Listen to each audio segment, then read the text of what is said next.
Un soir d'automne, l'homme revenait des marécages à l'odeur de vase du côté de la mer. Il avait chassé et pêché. Avec la nuit venait un orage.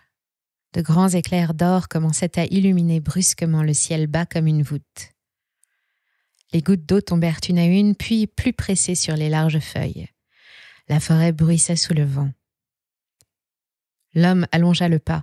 Il voyait déjà sa maison fermée sur sa lampe, sur toutes les douces choses de sa vie, quand un son l'intrigua. Quel son? Un pleur? Un petit animal? Oui, un petit animal qui se plaignait et geignait. Comme il pleurait!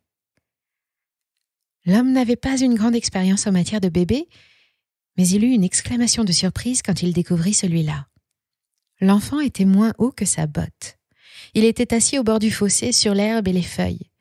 Une couverture verdâtre l'enveloppait à demi, et à la fulgurante lueur blanche d'un éclair, l'homme aperçut des cheveux en grosses boucles serrées, des yeux noirs, une pathétique bouche ouverte en carré qui criait, des bras roses qui s'agitaient en tous sens. Il se baissa, ramassa d'un revers de bras le petit paquet hurlant et se mit à courir vers la maison, serrant le bébé contre son cœur.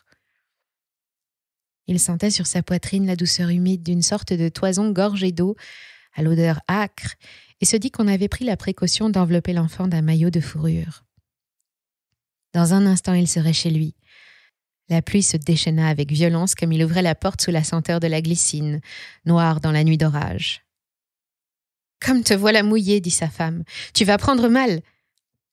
Et qu'as-tu dans les bras? Voilà ce qu'on trouve sur le bord des fossés à présent, fit l'homme. Je ne me serais jamais attendu à ramasser un petit paquet pareil. Au jour d'aujourd'hui, on voit n'importe quoi sur cette terre. Qui a eu le cœur d'abandonner ça? Mais d'où est-ce que ça sort?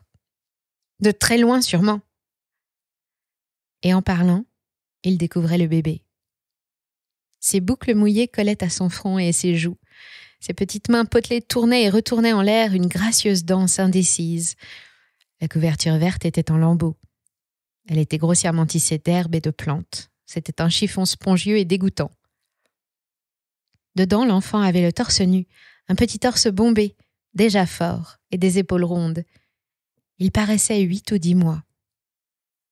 La femme voulut lui retirer son maillot de fourrure trempé, tout souillé de boue et de crottes, en le faisant glisser par les pieds, mais à sa stupeur, elle reçut un coup si violent sur les doigts que cela lui engourdit à moitié la main, puis une dégelée de tapes sèches et coupantes, dures comme du bois, tandis que le maillot restait obstinément attaché au corps du bébé par la ceinture.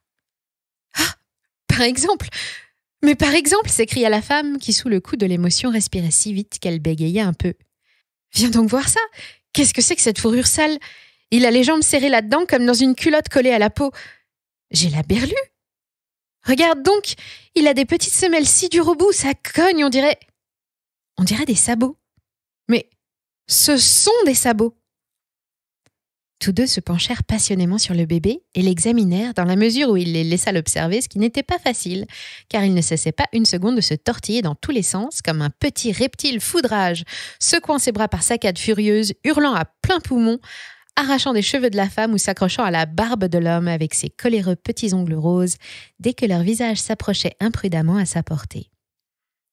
À eux deux, ils finirent par le tourner et le retourner suffisamment pour se faire une idée. Et une fois leur idée faite, ce qui ne fut pas long, ils se regardèrent avec une profonde perplexité, et puis l'homme se mit à rire. « C'est un garçon, dit la femme. C'est un beau petit garçon. »« Ça oui, dit l'homme, mais des comme ça, je ne t'en rapporterai pas tous les jours. » « Il a le bas du corps d'un chevreau. » C'était sans équivoque possible. « J'ai lu ça dans les livres de l'ancien temps, dit l'homme avec lenteur, regardant le petit être avec stupéfaction. Un faune, on appelait ça. C'était quand il y avait des écoles et tout le tremblement. On nous apprenait la mythologie et un tas d'histoires qui me paraissaient assez idiotes, mais il y en a qui étaient si belles. Un faune. Corps de bouc à moitié corps humain, en bas la bête, en haut l'homme. C'est ce que cela devrait être pour les gens comme nous. La tête devrait toujours dominer le corps. La pensée devrait avoir le dessus sur nos instincts. « Oui, oui, dit la femme, tu as sûrement raison, tu sais, mais en attendant, ce pauvre bébé prend froid. » « Avec le feu qu'il y a dans la cheminée?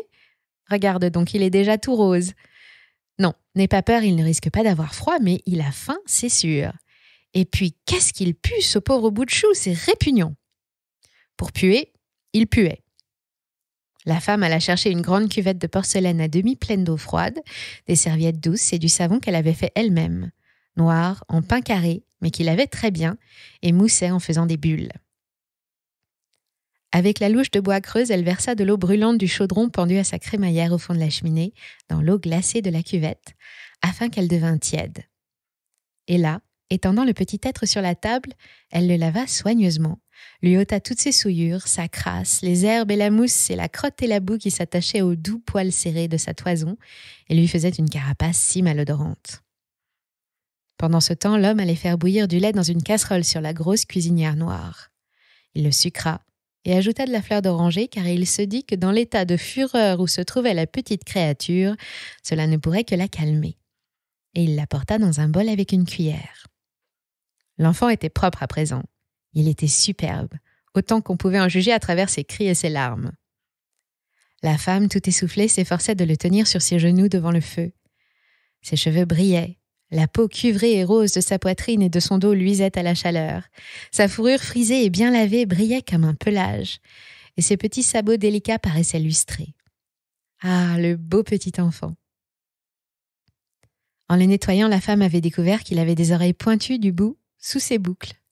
L'homme voulut approcher le bol et la cuillère, mais le petit s'arracha les poumons à hurler de plus belle et cracha et fit aller comme un moulin ses bras potelés et ses pattes fourchues et envoya valser le bol jusqu'au bout de la pièce. « Nous voilà beaux s'il ne veut rien prendre, dit l'homme penaud en ramassant les débris du bol cassé et en épongeant le lait.